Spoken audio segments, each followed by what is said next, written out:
রাধে রাধে বন্ধুরা, আমার মনের ঘর চ্যানেলের নতুন একটা পর্বে তোমাদের সবাইকে স্বাগত জানাই। আজ হচ্ছে ইন্দিরা একাদশী। তোমাদের সবাইকে জানাই অনেক অনেক শুভেচ্ছা। আজকের দিনটি তোমাদের সবার খুব ভালো কাটুক।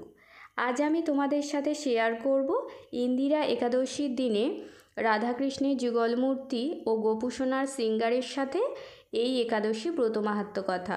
ভিডিওটি তোমাদের যদি ভালো লেগে থাকে অবশ্যই লাইক করে দিও। আমি রাধাকৃষ্ণ যুগল মূর্তিকে ও গোপুসোনাকে স্নান করিয়ে তারপরে একাদশী বলে রেড কালারের ড্রেস পরিয়ে দিয়েছি। এরপরে আমি শৃঙ্গার করব, তোমরা শৃঙ্গার দর্শন করে নাও। ইন্দিরা একাদশী ব্রত মাহাত্ম্য কথা। মহারাজ যুধিষ্ঠির শ্রীকৃষ্ণকে জিজ্ঞাসা করলেন যে আশ্বিন মাসের কৃষ্ণপক্ষের একাদশীর নাম কি। তখন শ্রীকৃষ্ণ বললেন, এই একাদশীর নাম ইন্দিরা একাদশী। এই একাদশী ব্রত পালন করলে সর্বপ্রকার পাপ নষ্ট হয়ে যায় এবং পিতৃপুরুষেরা ঊর্ধ্বগতি লাভ করে। সত্যযুগে মাহিষ্মতি নামক শহরে ইন্দ্রসেন নামে একজন রাজা ছিলেন।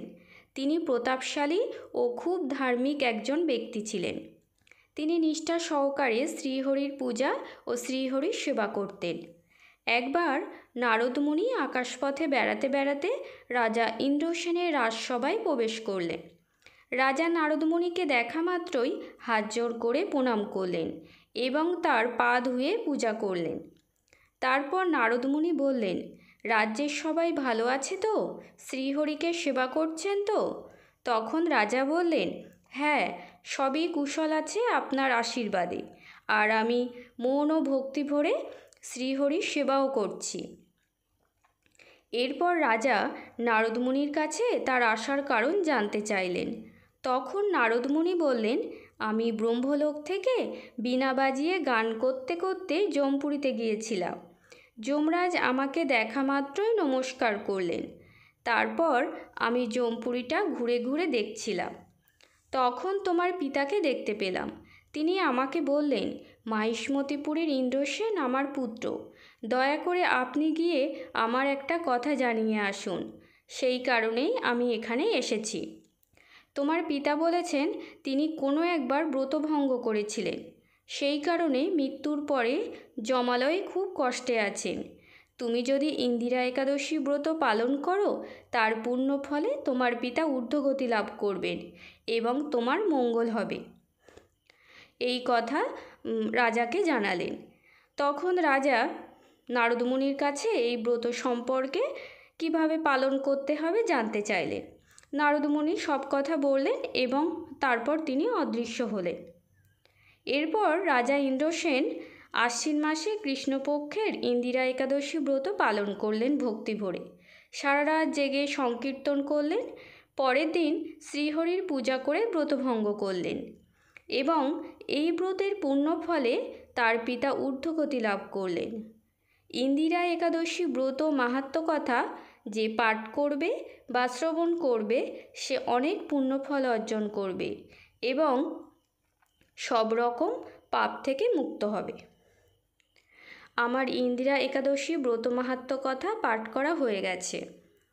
আর তোমরা প্রথমে রাধাকৃষ্ণের শৃঙ্গার দর্শন করে নিয়েছ, এখন গোপুসোনার শৃঙ্গার দর্শন করে নাও। কেমন হয়েছে অবশ্যই কমেন্ট করে জানিও। তারপরে দেখো আমি মিরর দর্শনও করিয়ে দিলাম।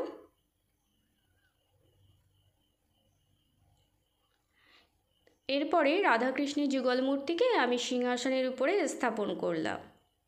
এখন আমি পুজো করে নেব।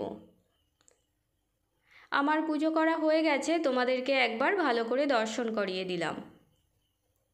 এখানে দেখো গোপুসোনারও পুজো হয়ে গেছে। আমার ভোগ নিবেদনও হয়ে গেছে। এখন আমি ভোগ আরতি করছি, তোমরা ভোগ আরতি দর্শন করে নাও। ধূপ প্রদীপ ময়ূর পাখা দিয়ে শঙ্খ ঘণ্টা বাজিয়ে আমি ভোগ আরতি করছি। নতুন বন্ধুরা যারা আমার চ্যানেলে আসছো তারা অবশ্যই আমার চ্যানেলটিকে সাবস্ক্রাইব করে পাশে থেকো, আর পাশে থাকা বেল আইকন অপশানটা অবশ্যই প্রেস করে দিও, যাতে আমার চ্যানেলে ভিডিও দেওয়ার সাথে সাথে তোমরা নোটিফিকেশান পেয়ে যাও।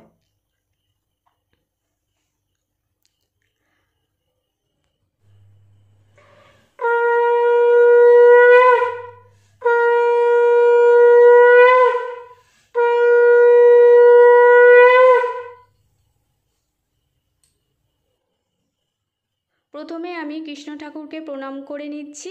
হে কৃষ্ণ করুণা সিন্ধু দীনবন্ধু জগৎপতে গোপেশ গোপিকাকান্ত রাধাকান্ত নমস্তুতে। এরপরে আমি রাধারানীকে প্রণাম করে নেব। তপ্ত কাঞ্চন গৌরাঙ্গী রাধে বৃন্দাবনেশ্বরী বৃষভানু সুতে দেবী তাং প্রণমামি হরিপ্রিয়ে। আমার প্রণাম করা হয়ে গেছে। তারপরে আমি হাত জোড় করে ভগবানের কাছে ক্ষমা চেয়ে নিলাম আমার দিক থেকে যদি কোনো ভুল ত্রুটি হয়ে যায় তার জন্যে। আজকের এই এপিসোডটা আমি এখানেই শেষ করলাম। ইন্দিরা একাদশীর দিনে রাধাকৃষ্ণ গোপুসোনা শৃঙ্গারের সাথে ব্রত মাহাত্ম্য কথা পাঠ তোমাদের কেমন লাগলো অবশ্যই কমেন্ট করে জানিও। আর বন্ধুরা, তোমরা সবাই ভালো থেকো, সুস্থ থেকো, সাবধানে থেকো। রাধে রাধে।